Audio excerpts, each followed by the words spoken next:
Why does my daughter's child call you daddy, human?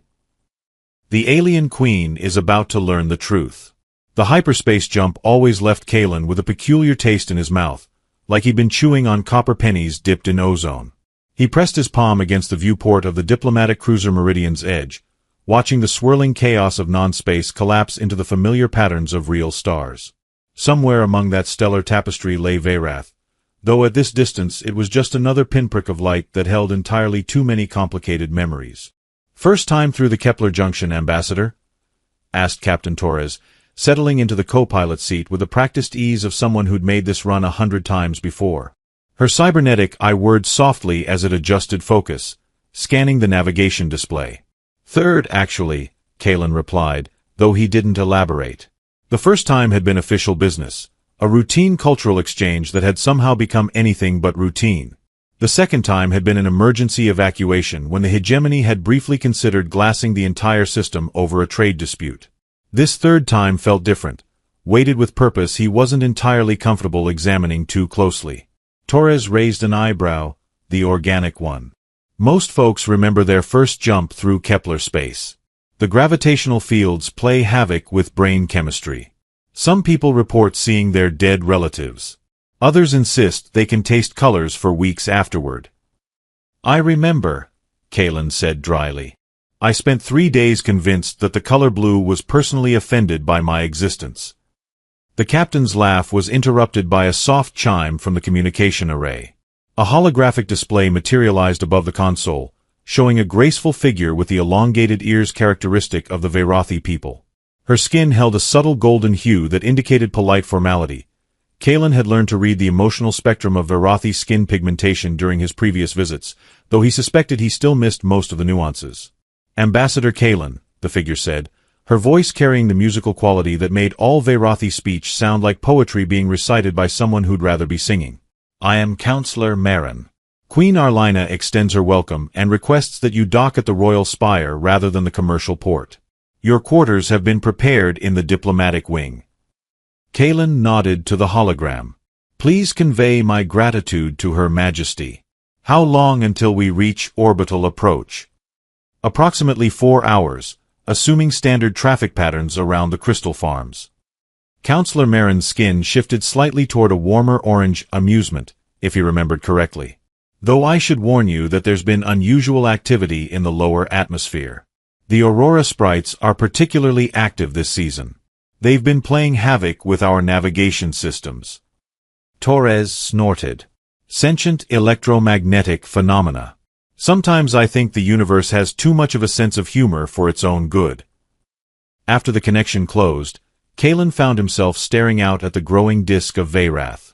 The planet's surface was largely obscured by clouds that shimmered with their own internal light, a byproduct of the crystalline formations that served as both the foundation of Veyrathi technology and the cornerstone of their entire civilization. Those crystals grew like living things, responding to thought and emotion in ways that Earth scientists were still trying to understand. They formed the basis of everything from their cities to their starships, creating a symbiotic relationship between the Veyrathi people and their world that bordered on the mystical. "You're thinking about her, aren't you?" Torres said suddenly. Kalen turned, startled. "I beg your pardon, Princess Soraya." Word gets around, especially in diplomatic circles. You wouldn't be the first human to find the Veyrathi compelling. The captain's organic eye held a knowing glint. Their empathic abilities make them excellent negotiators. And terrible people to try lying to. "It's not." Kalen began, then stopped. There was no point in denying what half the galaxy's diplomatic corps had probably already gossiped about. "It's complicated. It always is, when you're dealing with people who can literally see your emotional state written across their skin." Torres engaged the autopilot and leaned back in her chair. "My first posting was on a Veyrathi trade vessel. Took me 3 months to stop blushing every time I looked at the captain. Took her about 3 seconds to realize what that meant."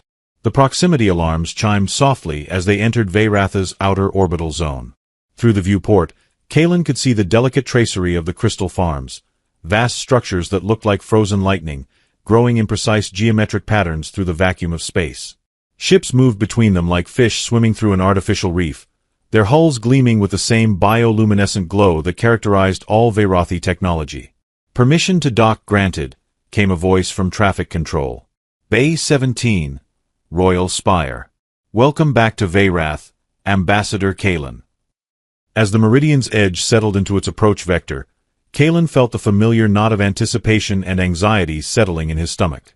The last time he'd been here, he'd left thinking he understood the boundaries of what was possible between species, between worlds, between individuals who came from literally different evolutionary paths.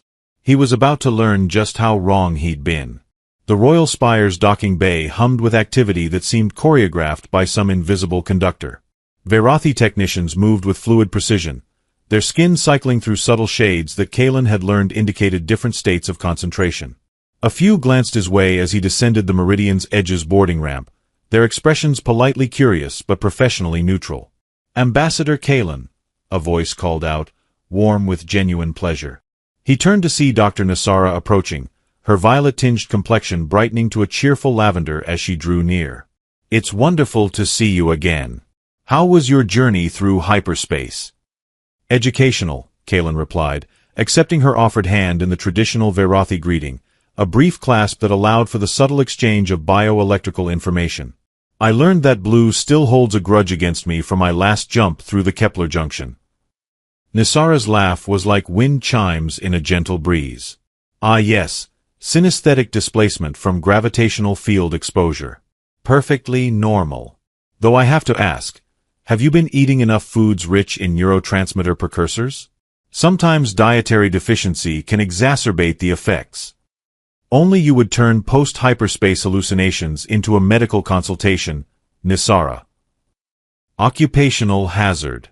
Soraya always said I couldn't have a casual conversation without somehow making it about biochemistry. The mention of Princess Soraya's name caused a subtle shift in Nisara's skin tone, a brief flicker of something that might have been sadness or concern before returning to its normal violet hue. They walked together through corridors that defied human architectural sensibilities. The walls weren't constructed so much as grown, crystalline formations that pulsed with soft light and seemed to respond to their presence by brightening slightly as they passed. Occasionally, Kalen caught glimpses of moving shadows within the crystal matrix, data streams, perhaps, or some form of biological information processing that Earth science hadn't quite figured out yet. "The Queen is eager to see you," Nisara said as they entered a transport tube that would carry them to the throne room. "Though I should probably warn you that she's been somewhat intense lately. Palace gossip suggests she hasn't been sleeping well." "Any particular reason?" Kalen asked, though he suspected he didn't really want to know the answer. "Well, there have been some unusual developments since your last visit. Nothing dangerous, just—" She paused, her skin cycling through several colors in rapid succession, the Veyrathi equivalent of someone trying to figure out how to phrase something diplomatically. "Let's just say that certain biological impossibilities have proven to be rather more possible than anyone expected." Before Kalen could ask what that cryptic statement meant, the transport tube delivered them to the entrance of the throne room. The massive doors, if they could be called doors, since they appeared to be made of living light held in a crystalline matrix, parted at their approach with a sound like singing crystal. The throne room of Veyrath was designed to impress, and it succeeded spectacularly. The chamber rose in a series of terraced levels, each one carved from a different type of crystal that caught and reflected light in its own unique pattern. The effect was like standing inside a massive geode that had been touched by the aurora borealis. At the center of it all sat Queen Arlina on a throne that seemed to have grown organically from the floor itself, its surface shifting and adapting to her presence. The Queen's skin held the deep emerald shade that indicated formal authority, though Kalen thought he detected undertones of something else, stress, perhaps, or carefully controlled anger. Her elongated ears, adorned with jewelry that pulsed in rhythm with her heartbeat, were angled forward in a posture of intense attention. "Ambassador Kalen," Queen Arlina said, her voice carrying easily across the vast chamber thanks to the room's acoustic properties. "Welcome back to Veyrath. I trust your journey was uneventful." "Your Majesty," Kalen replied, offering the formal bow appropriate for a human diplomat addressing Veyrathi royalty. "It's an honor to return to your beautiful world." The Queen's expression remained carefully neutral, but Kalen noticed that several courtiers arranged around the chamber had skin tones that suggested elevated anxiety levels. Something was definitely wrong here, though he couldn't quite put his finger on what. "I hope you'll find your accommodations suitable," Queen Arlina continued. "Dr. Nassara has arranged for a full cultural briefing tomorrow morning, and I understand you're interested in examining some of our archaeological sites during your stay." "That's very generous, Your Majesty. I'm particularly interested in the pre-contact ruins in the southern hemisphere. My preliminary research suggests they might hold clues about." A high-pitched giggle echoed through the throne room, followed by the rapid patter of small feet on crystal floors. Kalen turned toward the sound just as a tiny figure came racing through the assembled courtiers, dodging between robes and ceremonial weapons with the fearless determination that only very small children possess. The child couldn't have been more than 18 months old, and was clearly of mixed heritage. While distinctly humanoid, the elongated ears marked Verathi ancestry, but the facial structure and skin tone suggested something else entirely. Something that made Kalen's blood run cold with sudden recognition. "Papa!" the child cried out in perfect, if simple, common Galactic, launching themselves directly at Kalen's legs and clinging with surprising strength. The throne room fell silent. The only sound was the gentle humming of the crystal formations and Kalen's suddenly very audible heartbeat. He looked down at the child, who was gazing up at him with bright, intelligent eyes that held an uncomfortable familiarity, then slowly raised his gaze to meet Queen Arlina's. Her skin had shifted to a dangerous crimson that made the chamber's temperature seem to drop by several degrees. "Well," she said, her voice carrying a razor's edge beneath its musical quality. "This should be interesting." The private chamber beneath the royal spire felt considerably smaller than the throne room, though that might have been due to Queen Arlina's presence filling it like a barely contained storm system. Her skin had settled into a deep burgundy that Kalen had learned indicated carefully controlled fury, the kind that preceded either very diplomatic solutions or very non-diplomatic ones. "So," she said, settling into a chair that adjusted its crystalline structure to accommodate her posture, "would you care to explain why my grandchild appears to have imprinted on you like a newly hatched quantum drake?" Kalen sat across from her, acutely aware that the child, who had been gently coaxed away by a remarkably patient nursemaid, had left tiny handprints on his diplomatic jacket. "Your Majesty, I'm as surprised by this as you are. I had no idea that what? That my daughter's research into xenobiology might have had practical applications." The Queen's ears twitched in a gesture that somehow managed to convey both annoyance and bitter amusement. "Or that 18 months ago, shortly after your last visit, she began exhibiting symptoms that our medical staff initially attributed to a particularly exotic form of food poisoning." The pieces began clicking together in Kalen's mind with the unpleasant efficiency of a puzzle he'd really rather not solve. Soraya was pregnant. Brilliantly deduced. And here I was beginning to worry that human diplomatic training had declined since the last century. Queen Arlina's skin shifted toward a slightly more orange hue. Sarcasm, definitely sarcasm. "Yes, Ambassador, my daughter was pregnant. With a child that, according to every xenobiologist in 3 star systems, should not be able to exist." Kalen rubbed his temples, feeling the beginning of what promised to be a spectacular headache. The genetic incompatibility between humans and Verathi is well documented. The reproductive systems are completely different, yes. Incompatible, apparently not as much as we thought. The Queen stood and began pacing, her footsteps causing small harmonics to ring from the crystalline floor. "Do you know what the first sign was? Not morning sickness, not hormonal changes. The palace's bioresonance systems started going haywire whenever she was in the room. Every crystal formation within 50 meters would begin displaying random data patterns. That's unusual. Unusual is one word for it. Unprecedented might be more accurate. The child was somehow interfacing with our technology before it was even born." Queen Arlina stopped pacing and fixed Kalen with a stare that made him distinctly uncomfortable. Which brings us to the question of how exactly this miracle of xenobiology came to pass. Kalen felt heat rising in his cheeks. "Your Majesty, I assure you that any relationship I had with Princess Soraya was entirely—" "Oh, please. Do you think I haven't been briefed on your nocturnal wanderings through the palace gardens during your last visit? My security staff may be discreet, but they're not blind." The Queen's expression softened slightly, her skin tone shifting toward something that might have been understanding. I'm not questioning the nature of your relationship, Ambassador. I'm questioning its consequences. Before Kalen could formulate a response, a soft chime indicated an incoming communication. A holographic display materialized near the Queen's chair, showing Dr. Nasara's concerned face.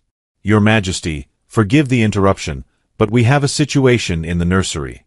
The child has somehow managed to activate one of the diagnostic crystals and is currently attempting to reprogram the room's environmental controls.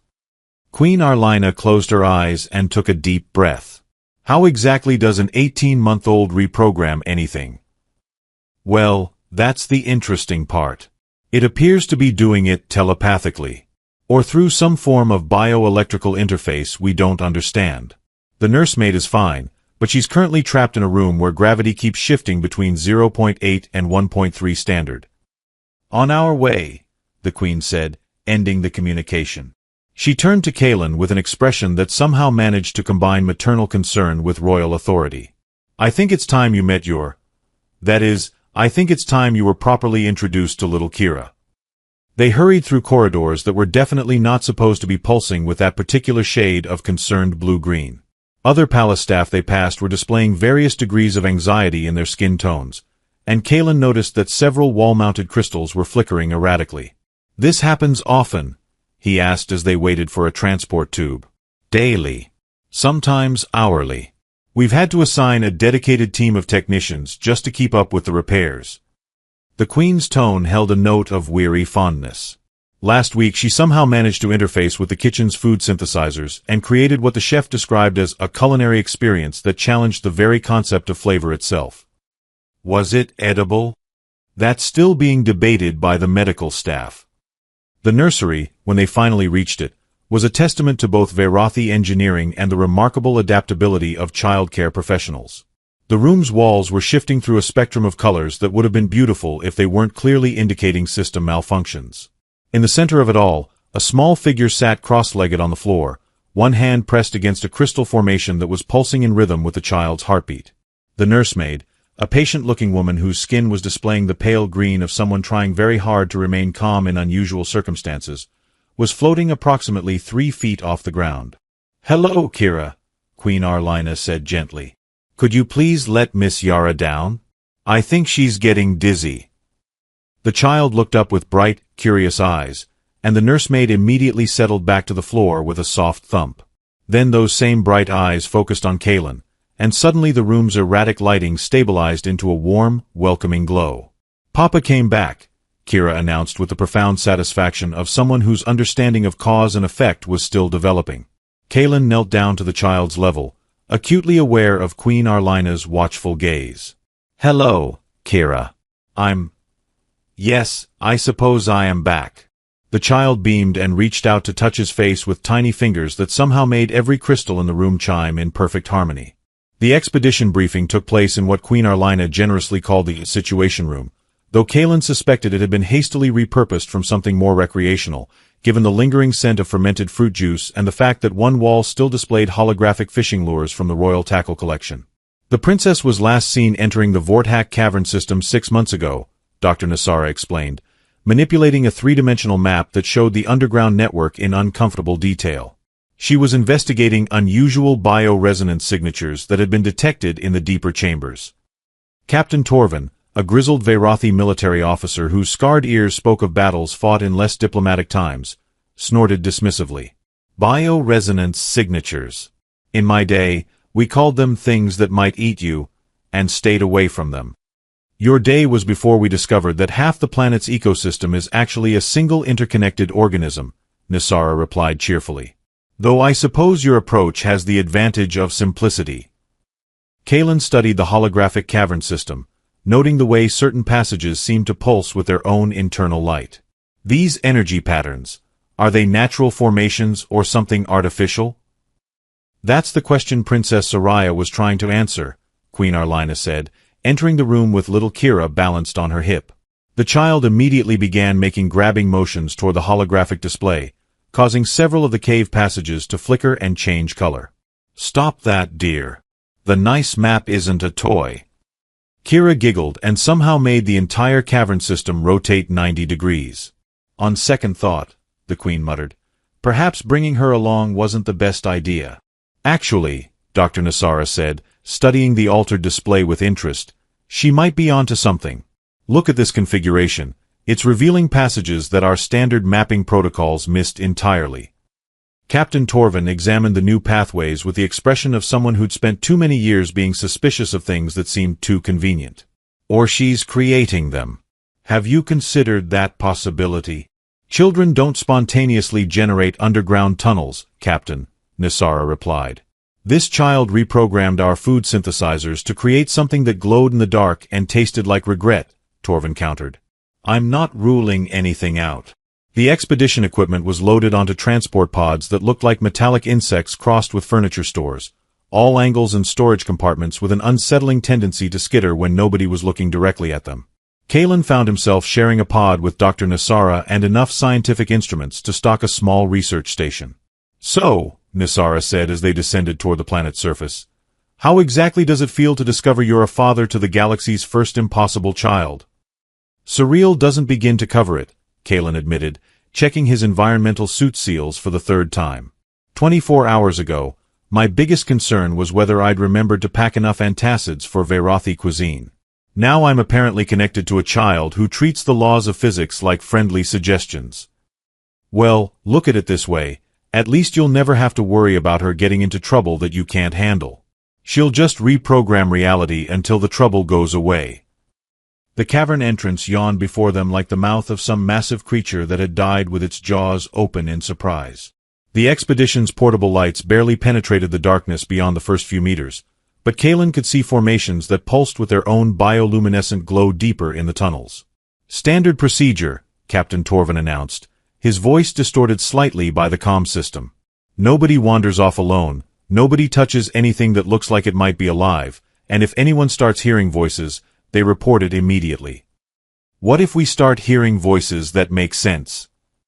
Dr. Nasara asked. Especially then. The first chamber they entered defied every expectation Kalen had formed about underground cave systems. The walls weren't rough stone but smooth, curved surfaces that seemed to have been shaped by flowing water or flowing thought. Crystalline formations hung from the ceiling like chandeliers, each one humming with a different tone that combined to create an oddly melodic atmosphere. The bioresonance readings are off the charts, Nasara reported, consulting a handheld scanner that was blinking in patterns that seemed almost musical.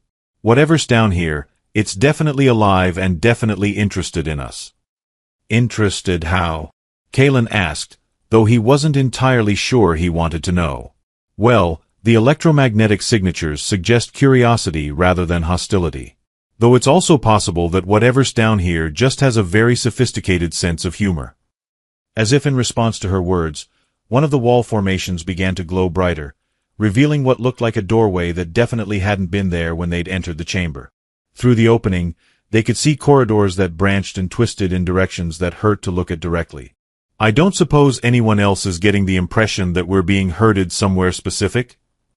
Captain Torvin asked, his hand resting on his weapon's grip with practiced ease. Actually, yes, Nasara replied, studying her scanner readings. The cave system is definitely responding to our presence. But not in a threatening way. More like it's trying to show us something. A soft chime from Kalen's communication unit indicated an incoming message. Queen Arlina's voice crackled through the static. Status report, Expedition Leader. And please tell me you haven't found anything that would require me to explain to the Galactic Council why we accidentally started an interdimensional incident. Not yet, Your Majesty, Kalen replied. Though the day is still young. Wonderful. Oh, and Kalen? Kira keeps pointing at the palace's deep earth sensors and saying, Mama. I thought you should know. The communication ended, leaving the three of them staring at the mysteriously appearing doorway with considerably more urgency than they'd felt a moment before. Right then, Captain Torvin said, adjusting his equipment pack. Let's go find ourselves a missing princess. The laboratory they discovered in the deepest chamber looked like someone had crossed a botanical garden with a quantum physics facility and then asked a very artistic alien to decorate. Crystalline formations grew in impossible spirals that seemed to exist in more dimensions than the eye could properly process, while bioluminescent organisms pulsed in patterns that suggested they were engaged in some form of complex conversation. And in the center of it all sat Princess Soraya, though "sat" might not have been the most accurate term for what she was doing. She was integrated with what appeared to be a living chair made of the same crystalline material as the cave walls, her skin displaying colors that shifted through spectrums Kaelin didn't remember from their previous encounters. Delicate tendrils of light connected her to various organic interfaces throughout the chamber, and her elongated ears had developed an almost translucent quality that made them seem to glow from within. "Hello, Kaelin," she said without opening her eyes. "I was wondering when you'd finally make it down here. Though I have to admit, I thought you'd arrive about 3 days ago. The cavern system has been practically vibrating with anticipation." "Soraya," he said, approaching cautiously while Dr. Nassara immediately began taking readings with equipment that was beeping in increasingly frantic patterns. "Are you all right?" "Define all right," she replied, finally opening her eyes to reveal irises that now held flecks of the same crystalline light as the cave formations. "If you mean still technically alive and capable of independent thought, then yes. If you mean unchanged by the experience of merging consciousness with a planet-spanning symbiotic organism, then perhaps not so much." Captain Torvin was methodically scanning the chamber with his weapon drawn, though what he intended to shoot in a room full of living crystal remained unclear. "Princess, we're here to escort you back to the palace. Your mother is concerned." "I imagine she is. Especially given that Kira has been steadily increasing in her ability to interface with the palace systems." Soraya's smile held a mixture of maternal pride and scientific fascination. "How is she, by the way? Still causing minor gravitational anomalies during nap time?" "Yesterday she somehow convinced the kitchen synthesizers to produce soup that existed in 11 dimensions simultaneously," Dr. Nassara reported, consulting her readings with growing excitement. "The chef is still trying to figure out how to serve it properly. She gets that from my side of the family. We've always been overachievers when it comes to manipulating space-time." Soraya gestured toward the organic interfaces surrounding her, causing several of them to pulse in response. "Though I suspect she's getting her technological aptitude from her father's genetic heritage combined with what I've learned down here." Kaelin knelt beside her chair organism, careful not to disturb any of the connecting tendrils. "Soraya, what exactly happened to you?" "I found what I was looking for. And it found me." Her expression grew thoughtful, the colors shifting across her skin in patterns that seemed almost hypnotic. "Do you know what the fundamental problem is with interspecies reproduction, Kaelin? It's not just genetic incompatibility. It's conceptual incompatibility. Two species evolve different approaches to existence itself." "I'm not following." "The organism I've bonded with, and it truly is a single organism spread throughout this entire cave system, has been studying the problem for millennia. It's encountered this before, you see. Other species that fell in love across evolutionary boundaries and needed help bridging the gap." Dr. Nassara looked up from her scanner, her skin displaying the pale blue of scientific fascination. "Are you saying this organism deliberately facilitates interspecies reproduction?" "I'm saying it facilitates evolution itself. It doesn't create new life so much as smooth the rough edges of genetic possibility." Soraya's chair organism pulsed gently, and suddenly the chamber was filled with holographic displays showing complex molecular structures. When Kira was conceived, she was genetically impossible. But the organism had been quietly preparing for that impossibility, seeding both our biologies with compatible modifications. Captain Torvin lowered his weapon, though his expression remained skeptical. "And the price for this assistance?" "Understanding. Partnership. The organism learns from each species it helps, expanding its knowledge of biological possibility." Soraya's smile turned slightly mischievous. "Though I have to admit, it was quite surprised by human Veyrothi compatibility. Apparently we're the first species it's encountered that bonded through what it could only classify as aggressive intellectual flirtation." "That's actually fairly accurate," Kaelin admitted, feeling heat rise in his cheeks. The organism spent weeks trying to understand how debates about archaeological methodology could function as courtship behavior. I had to explain the concept of intellectual attraction in terms of electromagnetic field resonance before it made sense. A soft chime from the communication system interrupted their conversation. Queen Arlina's voice echoed through the chamber. "Expedition team, please report." Kira has somehow managed to activate the palace's deep-core geological sensors, and according to our readings, she's having what appears to be a conversation with something approximately 4 kilometers beneath the royal gardens. Soraya laughed, a sound like crystal bells that caused every formation in the chamber to chime in harmony. "That would be me. And the organism. We've been teaching her to communicate through bioelectrical interfaces. She's 18 months old. Yes, and remarkably advanced for her age. Though I suspect that has something to do with her unique neurological development. The organism's modifications didn't just make her viable, they made her a bridge between different forms of consciousness." Dr. Nasara's scanner was now producing readings that scrolled past faster than she could interpret them. "Princess, the energy patterns in this chamber are unlike anything I've ever recorded.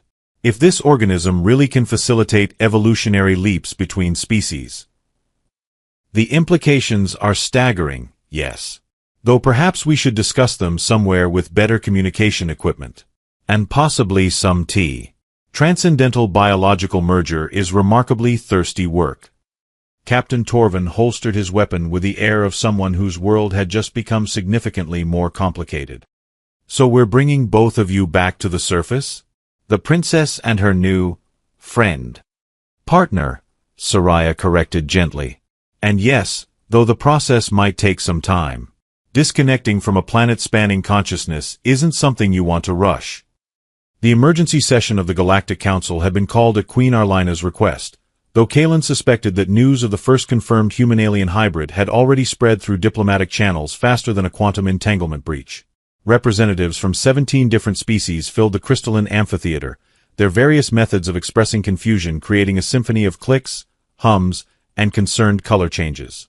"So let me understand this correctly," said Ambassador Veltar, whose species communicated primarily through bioluminescent patterns that were currently flashing in what Kalen had learned to recognize as barely controlled skepticism. "You're telling us that a planet-spanning organism has been secretly facilitating interspecies evolution for millennia, and we're just now finding out about it because a human and a Verathi produced a child who can reprogram reality through sheer force of will?" "That's a somewhat simplified version, but essentially accurate," Queen Arlina replied from her position at the center of the amphitheater. Beside her, Princess Soraya looked remarkably composed for someone who was still partially translucent and occasionally glowed when she was thinking particularly hard.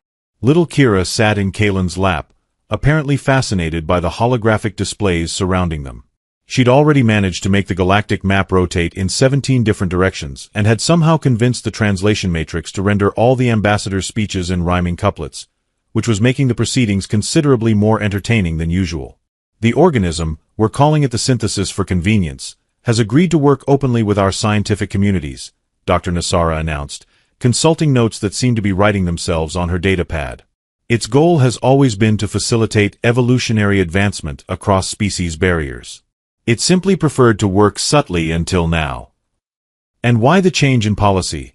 asked the Terran representative, a stern-faced woman who'd been taking notes at a rate that suggested either exceptional efficiency or profound anxiety. Soraya smiled, causing several crystalline formations around the chamber to chime softly. "Because Kira represents something new. She's not just a hybrid. She's a form of consciousness that can interface directly with both biological and technological systems. The synthesis believes she's the first step toward a new kind of interspecies cooperation." As if to demonstrate the point, Kira waved her hand at the chamber's main display, causing it to show a complex three-dimensional model of genetic compatibility matrices across known species. Several ambassadors leaned forward with interest, while others began what Kalen assumed were heated discussions in languages that sounded like musical arguments. "The establishment of the Interspecies Evolution Institute will be a joint venture," Queen Arlina continued. "Veyrath will provide the facilities and direct access to the synthesis, while other member worlds will contribute research teams and resources. The goal is to understand and safely facilitate the kind of evolutionary leaps that produced Kira." Ambassador Veltar's bioluminescent patterns shifted to what might have been cautious optimism. "And the safeguards? How do we ensure that this synthesis isn't simply using us for its own purposes?" "Well," Princess Soraya said, It did spend 3 months trying to understand why humans and Verathi find intellectual disagreement romantically stimulating. I think its intentions are genuinely benevolent, if occasionally confused by our mating habits. The laughter that rippled through the chamber was interrupted by little Kira, who had apparently decided that the proceedings weren't colorful enough.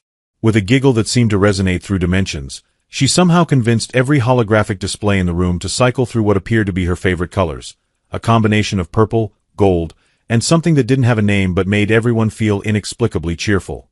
"Motion to establish the Institute carries unanimously," the council speaker announced, once the displays had returned to normal.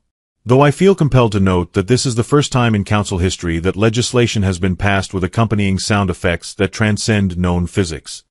Later, in the quiet of the palace gardens, Kalen found himself watching Kira play with a group of Verathi children whose parents had volunteered to help socialize the galaxy's most unusual toddler. She was teaching them how to make the garden's crystalline flowers chime in harmony, a skill that seemed to come as naturally to her as breathing. "Regrets?" Soraya asked, settling beside him on a bench that adjusted its crystalline structure to accommodate them both. She looked more like her old self now, though the faint translucent quality remained, and her eyes still held flecks of light that suggested her connection to the synthesis wasn't entirely severable. "About which part? Accidentally fathering the first impossible child in galactic history, or agreeing to spend the next several years helping establish a research institute dedicated to rewriting the fundamental rules of biology?" "Either." "Both." Kalen considered the question while watching Kira convince a flower to bloom in patterns that spelled out words in 3 different languages. 2 years ago, I thought I understood the boundaries of what was possible. I had my career mapped out, my research goals clearly defined, my personal life carefully compartmentalized. And now? Now I'm the father of a child who treats physics like a hobby. I'm in love with a woman who's part of a planetary consciousness, and I've accepted a position that will probably require me to rewrite everything I thought I knew about evolution, consciousness, and the fundamental nature of life itself. He smiled, reaching over to take her hand. "I've never been happier." Soraya's laugh caused every crystal in the garden to chime in gentle harmony. "The synthesis finds human adaptability fascinating. It keeps asking me to explain how your species can be simultaneously terrified of change and excited by impossible challenges. Tell it that's probably why we're compatible with you. We're both too stubborn to accept that something can't be done."